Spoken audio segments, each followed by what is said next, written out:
Hello YouTube, this is the Dbtgamer show, episode 105. This is my Metal Gear Solid 4 review. This is part 3. In the last two parts I've talked about story, graphics, controls, music, gameplay and some of the goods about this game. First things first, if you are watching this, an apology about this, the camera today. I am using my new camera, but due to the brightness of my television and the awesome graphics of the PS3, it's a little bit difficult to focus, but I have done my best for you.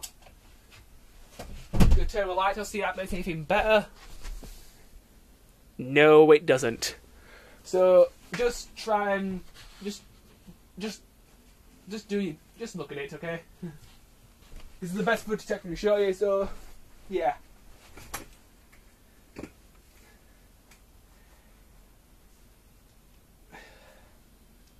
Anyway, let's pick up where I left off. I've just finished off talking about equipment. Now I'm going to talk about bosses. In the game, there are several bosses which I liked and which ones I didn't like. Ones that I didn't like that much. I didn't like the Screaming Mantis boss. The Screaming Mantis boss. Yes, this game is based a lot on nostalgia, but the Screaming Mantis, ugh. I don't know why I didn't like it. I just didn't like it. I mean, fighting Psycho Mantis in Metal Gear Solid 1 was pretty awesome, but Screaming Mantis, throughout the game, throughout the entire boss fight, you have no idea what in the hell you are meant to be doing, really. It's one of those boss fights you basically have to try everything until you figure out how to beat her. It's a real pain. And the guys in the code don't really help you at all. Another boss fight I didn't like was the final boss fight. The boss fight where Solid Snake and Liquid Snake, or Liquid Ocelot, whatever you want to call him, kick the living shit out of each other. The reason why I didn't like that boss fight is because we've done this before. We did it in Metal Gear Solid 1. Yeah, I know that's being a bit of a hypocrite, but I just didn't like the final boss fight because I've done it before and it wasn't very keen on it.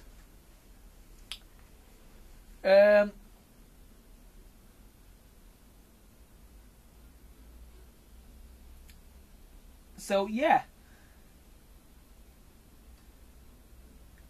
But all the other bosses in the game I really liked.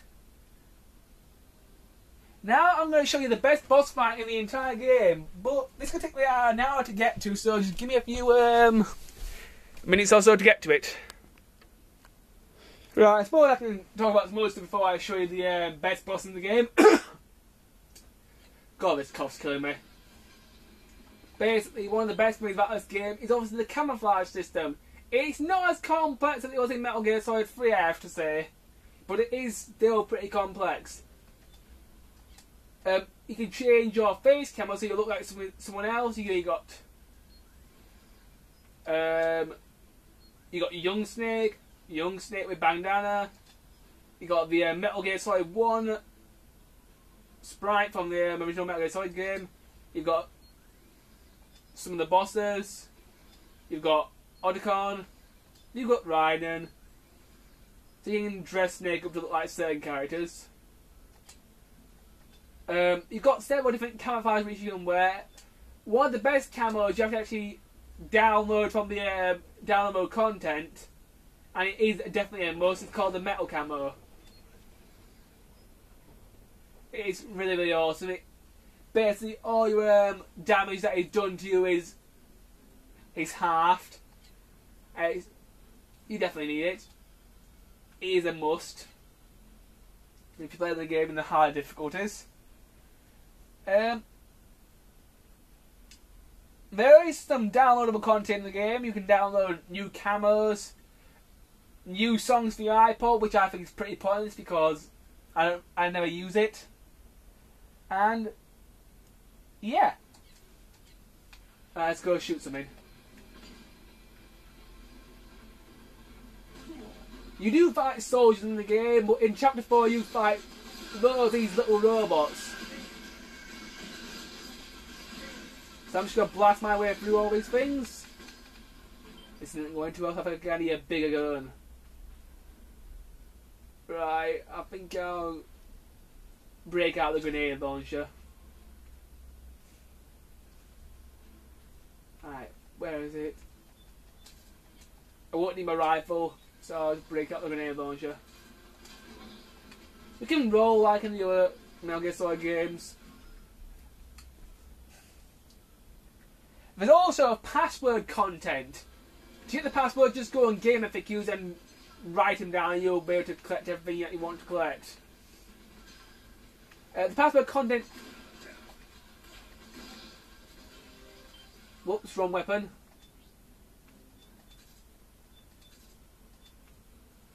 Where's my grenade launcher?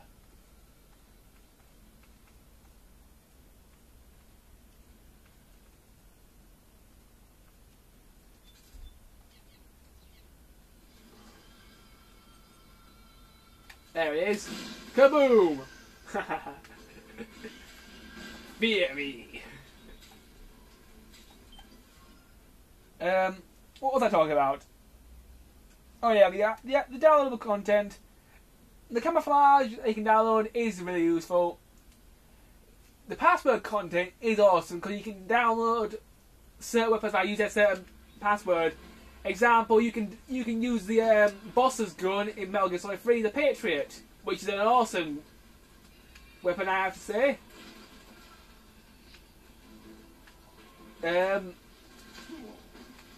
I really want the Patriot has infinite ammo, so it's just awesome.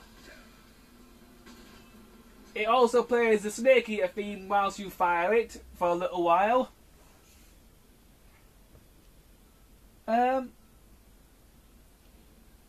In the game itself is separated into 5 acts, and each act has relevance to the different Metal Gear Solid games. Act 1 doesn't really have anything to do with any of them, as far as I'm concerned. It's just basically snakes in a massive war zone, and you have to get through it.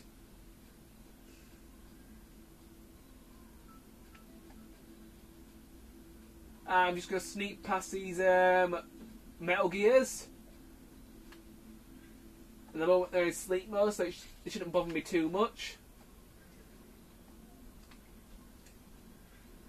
Right. The second chapter of the game, it's based a lot around Metal Gear Solid 3 as far as I'm concerned. You know, there's a lot of sneaking around through undergrowth. There's a lot of that. Although Metal Gear Solid... Although chapter 2 of the game, there is one part of the game which I didn't really like too much. It involves tracking Naomi. You've got to track Naomi around the entire area and rescue her from Liquid. But you have to follow her footprints and also avoid enemies. It's not a lot of fun. But other than that, chapter 2 of the game is pretty good. Anyway, you've run out of time again, so please join me in the next part where I will talk some more about this game. Till then, see ya.